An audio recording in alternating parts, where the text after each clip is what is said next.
Yes, good morning. Nandito tayo ngayon sa ating pinag-stay na hotel. Ito ang kanilang 3-bake plus. Breakfast kami.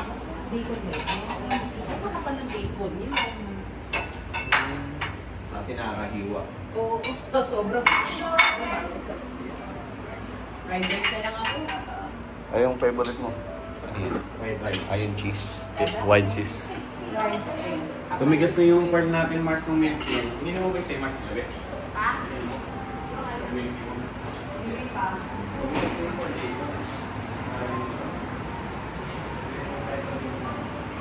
Yung doon mismo pag Ano yung gusto natin? fried egg. You want fried egg? Fried egg. Egg. Who wants egg? Scrambled eggs and fried egg lang. No, we have a You don't